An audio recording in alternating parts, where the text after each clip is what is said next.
आता जितेंद्र शेळके यांचा अपघात नव्हे तर घातपात आहे असं नाना पटोले म्हणालेत। खराडच्या शिवनिका ट्रस्टचे उपाध्यक्ष शेळके यांचा अपघातात मृत्यू झाला तर पुराव्यांनाच नष्ट करून मग पुरावे नसल्याचं सांगायचं आणि एप्स्टीन प्रमाणे खरातला जेलमध्येही मारलं जाऊ शकतं असं नाना पटोले म्हणालेत।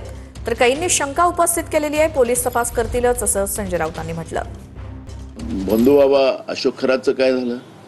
त्याचा जो मुख्य पुरावावाला होता त्याचा ऍक्सिडेंट करून घेतला, सरकारने करवला। हा अशोक खरात हा सरकारचाच प्यादा आहे आणि या सरकारच्या प्याद्याला वाचवण्यासाठी ज्या पद्धतीनं हा जो प्रयत्न सुरू झालेला आहे तो निंदनीय आहे। त्याच्याच पुरावा नष्ट करण्यासाठी ज्या पद्धतीने त्याला मारलं गेलेलं आहे हे त्याच्यातून स्पष्ट झालेलं आहे। हा घातपात आहे असंच तुम्हाला म्हणायचं आहे का? शेळकेचा अपघात घातपात आहे का? घातपात आहे, घातपात आहे। तो ड्रायव्हर वगैरे काय बयान देऊ द्या, घातपात आहे हे स्पष्ट आरोप नाही, ही वस्तुस्थिती मी मांडतोय।